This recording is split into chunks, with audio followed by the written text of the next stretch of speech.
கர்த்தர் பூமியின் மீது எங்கும் ராஜாவாக இருக்கிறார். அப்ப கர்த்தர் எங்க இருக்கிறார்? பூமி மீது எங்கும் ராஜாவா இருக்கிறார். 1 தீமோத்தேயு 6:15 என்ன சொல்லியிருக்காங்கன்னா, ராஜாதி ராஜாவாக அவர் இருக்கிறார். எப்படி இருக்கார்? ராஜாதி ராஜாவாக இருக்கிறார். சங்கீதம் 47:7 பூமி அனைத்திற்கும் ராஜாவாக இருக்கிறார். அப்ப கர்த்தர் எந்தெந்த இடத்துலலாம் ராஜாவா இருக்கிறாருன்னு இந்த இடத்துல சொல்லியிருக்காங்க. 3 விதமா கர்த்தர் 3 விதமா நம்மளை அரசாளுகிறார், ராஜரீகம் பண்ணுகிறார். 1, ஆதி முதல் கொண்டு நம்மளை இன்று வரையும் ராஜரீகம் பண்ணிட்டு இருக்காரு. 2வது, ஜனங்களின் இருதயத்துல ராஜரீகம் பண்ணுகிறாரு. ஒரு நாள் அவர் மீண்டும் நியாயம் விசாரித்து உலகையே ராஜரீகம் பண்ண போகிறார். மகத்துவம் 2வது என்ன சொல்லியிருக்காங்கன்னா, மகத்துவத்தை அன்பு கொண்டிருக்கிறார். மகத்துவம் சாதாரண ராஜாவா இருக்கிறாங்கன்னா அவங்களுக்கு என்னென்ன தகுதி எதிர்பார்ப்பாங்கன்னா, அழகு, ஆளுமை, ஐஸ்வர்யம், சிறந்த குணங்கள், ஆட்சியில இருக்க வேண்டிய நன்மையெல்லாம் பார்த்துதான் சாதாரண ராஜாவா அவங்க இருக்காங்க. இப்ப நம்ம உலகத்தையும் நம்மளையும் ஆளுகின்ற மகத்துவம் உள்ளவர் எப்படி இருப்பார்? இதோ தேவன், யோபு 36:5 என்ன சொல்லியிருக்காங்கன்னா, இதோ தேவன் மகத்துவம் உள்ளவர், அவர் ஒருவரையும் புறக்கணியார். மன உருக்கத்திலும் அவர் மகத்துவம் உள்ளவராக இருக்கிறார். இந்த மாதிரி பகுதியா சொல்ல போனா, மன உருக்கத்திலும் மகத்துவம் உள்ளவராக இருக்கிறாரு. அப்புறம் மன்னிக்கிறதுல மகத்துவம் உள்ளவராக இருக்கிறாரு. இரக்கத்துல மகத்துவம் உள்ளவராக இருக்கிறாரு. கிருபையை கொடுக்கறதுல மகத்துவம் உள்ளவராக இருக்கிறாரு. வல்லமையில மகத்துவம் உள்ளவராக இருக்கிறாரு. இப்படிலாம் அவர் மகத்துவத்தை அணிந்து கொண்டிருக்கிறார்.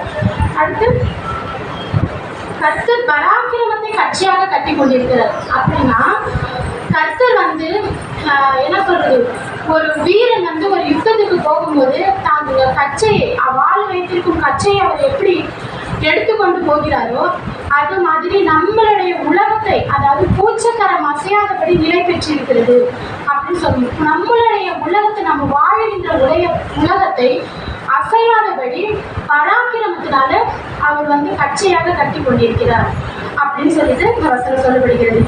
யோபு 9:4 என்ன சொல்லியிருக்காங்க, அவர் இருதயத்தில் ஞானம் உள்ளவர், பலத்தின் பராக்கிரம் உள்ளவர். அதனால்தான் பூச்சகரம்னா பூமி நிலை பூச்சகரம் அசையாதபடி நிலை பெற்றிருக்கிறது வசனம் சொல்லப்படுகிறது. சங்கீதம் 93 வசனம் வாசிக்கலாம். உமது 93:2 சிங்காசனம் நீ அனாதையா இருக்கிறேன்.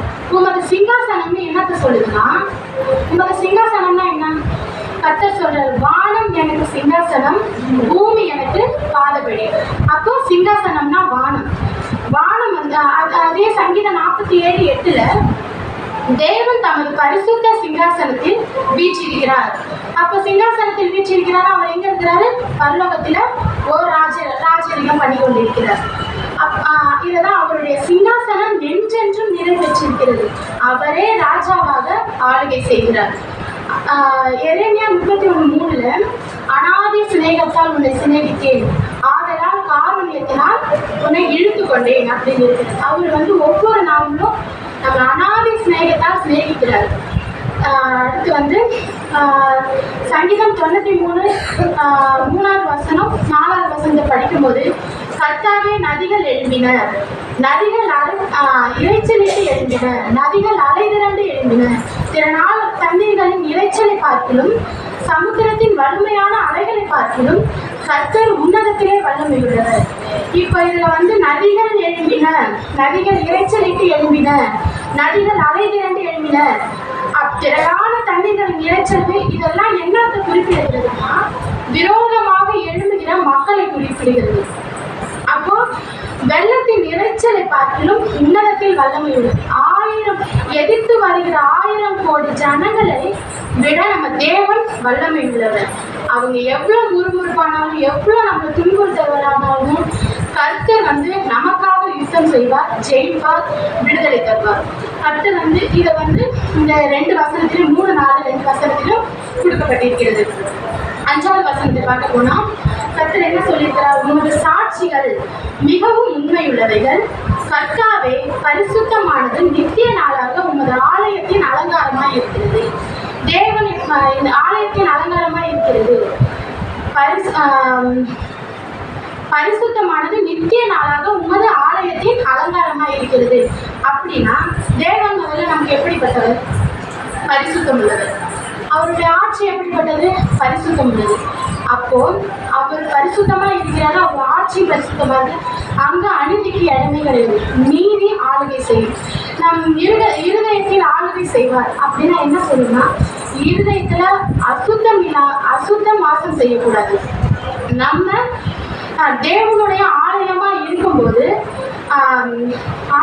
வாழ்க்கையில அசுத்தம் பிரவேசிக்கவே கூடாது. நீங்க தேவனுடைய ஆலயம், உங்களுடைய இருதயத்தில் தேவன் வாசம் பண்ணுகிறார்.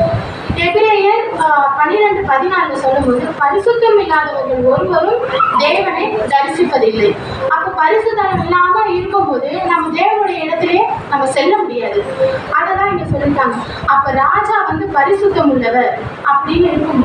ராஜா பரிசுத்தம் உள்ளவரா இருக்கும்போது ராஜாவின் வாசஸ்தலமும் பரிசுத்தம் உள்ளதா இருக்கும், அவருடைய சிங்காசனமும் பரிசுத்தம் உள்ளதா இருக்கும், அவருடைய ஆளுகையும் பரிசுத்தம் உள்ளதா இருக்கும். அப்படி அவர் எல்லாமே பரிசுத்தம் உள்ளதா இருக்கும்போது அவருடைய ஜனங்கள் நம்ம எப்படி இருக்கணும்? பரிசுத்தம் உள்ளவர்களா இருக்கணும். அப்போதான் பரலோக ராஜ்யத்தை பரிசுத்தம் இல்லாதவர்கள் பிரவேசிக்க முடியாது. அப்படி பரிசுத்தம் இல்லாதவர்கள் பரலோக ராஜ்யத்திற்கே போகவே முடியாது. அப்ப நம்ம என்ன பண்ணணும்னா, அனுதினமும் நித்திய நாளாக உமது ஆலயத்தில் அலங்காரமாய் நம்ம இருக்க வேண்டும். அலங்காரமாய் இருக்க வேண்டும்னா பரிசுத்தமாய் நம்ம இருக்க வேண்டும்ங்கிறதான் கர்த்தர் இந்த வசனத்தில் சொல்லியிருக்காங்க. இந்த 93 சங்கீதத்தை எடுத்துக் கொடுத்த வாய் நன்றி.